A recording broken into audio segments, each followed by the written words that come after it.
আসসালামু আলাইকুম। আসলে বাংলাদেশে বর্তমানে যে রাজনৈতিক ঝড় চলতেছে, ইনক্লুসিভ নির্বাচন, আওয়ামী লীগকে পুনর্বাসন, ভারতের আধিপত্য বিস্তারে, রয়ের বিভিন্ন এজেন্ডা বাস্তবায়ন, এখানে আমরা যদি মৌলিক কয়েকটা বিষয় নিয়ে আসি, যে বিএনপির তারেক রহমান এবং বেগম খালেদা জিয়া ছাড়া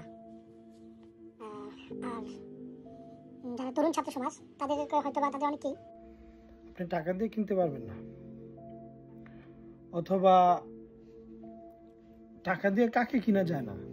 যার প্রিয় মানুষকে যদি কথার কথা যদি আপনার ভাইকে কেউ মেরে ফেলে, সে প্রতিশোধ নিবেই। সেক্ষেত্রে তাকে হয়তো আপনি টাকা দিয়ে নাও কিনতে পারেন, সম্ভাবনা আছে। এছাড়া বাংলাদেশের কোন নেতা আছে যে টাকা দিয়ে কিনতে পারবেন না? দেখাইতে পারবেন? ভারত এবং আওয়ামী লীগের নেতৃবৃন্দের কাছে অনেক টাকা আছে।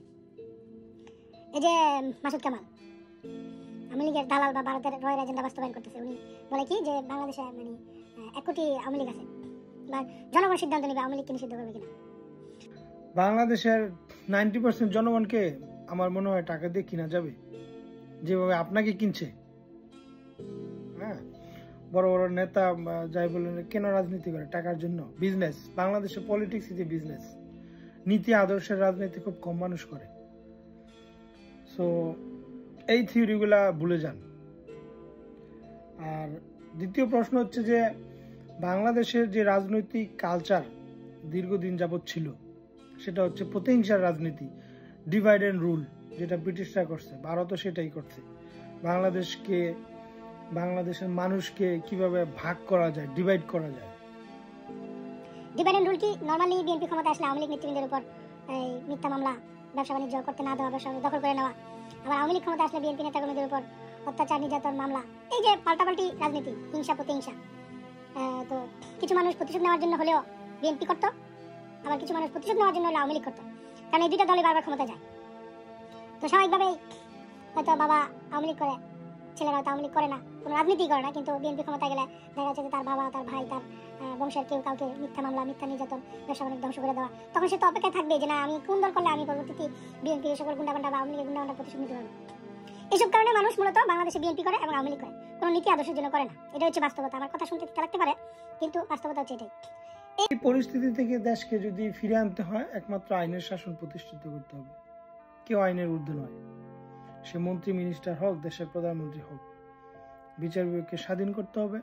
পুলিশ, প্রশাসন, আইন রক্ষক যারা, তাদেরকে সম্পূর্ণ নিরপেক্ষ করতে হবে। তারা দায়বদ্ধ থাকবে সংবিধানের কাছে, তারা দায়বদ্ধ থাকবে রাষ্ট্রের কাছে, তারা দায়বদ্ধ থাকবে আল্লাহ তাআলার কাছে। তারা কোনো দলের চাটুকারিতা যদি না করে, আইনের সুশাসন যদি প্রতিষ্ঠা করে, প্রত্যেকটা মুসলিম নিপীড়িত মানুষ যদি তার উপর অত্যাচার বা নির্যাতনের প্ল্যাটফর্ম ফিরে পায়, তখন সে আর কোনো দলের ছায়াতলে গিয়ে আশ্রয় নেবে না।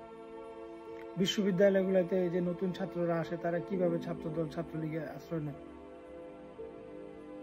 কেউ নির্যাতনের শিকার হয়ে, কেউ টাকার লোভে, কেউ আধিপত্য বিস্তারের জন্য, কেউ বিচার নির্যাতিত হয়েছে, বিচার পায় না। দেখা গেছে তার কোনো বন্ধু দলীয় রাজনীতি, লেজুর ভিত্তি রাজনীতি জড়িত আছে, সে তাকে প্রোটেকশন। এবং গ্রাম, ভিলেজ পলিটিক্স, শহরের পলিটিক্স, এই হচ্ছে রাজনৈতিক কালচার। এখানে যে মাসুদ কামাল বললো যে 1 কোটি আওয়ামী লীগ আছে, আরেকজন বলবে না 2 কোটি বিএনপি আছে, আরেকজন বলবে যে না 35% জামাত আছে। জামাত বা ইসলামী দলের বিষয়গুলো ভিন্ন। কারণ জামায়াত বা ইসলামী দলগুলা যারা রাজনীতি করে, তারা সত্যিকার অর্থে, সবাই না হলেও ম্যাক্সিমাম লোকজনই তারা দিন কায়েমের উদ্দেশ্যে বা আল্লাহ তাআলা সন্তুষ্টির উদ্দেশ্যে রাজনীতি করে। তারা একটা আদর্শের রাজনীতি করে। খুব কম মানুষই আছে আপনি তাদেরকে টাকা দিয়ে কিনতে পারবেন। মৃত্যুর সামনে তারা বন্দুকের সামনে দাঁড়িয়ে যাবে, তারা মৃত্যুকে ভয় পাবে না। এই হচ্ছে বাংলাদেশের রাজনীতির সমীকরণ। আর সবার সাথে আমিও একটা কথাই বলবো, যে বাংলাদেশের রাজনীতি করতে হলে বাংলাদেশকে ভালোবাসতে হবে।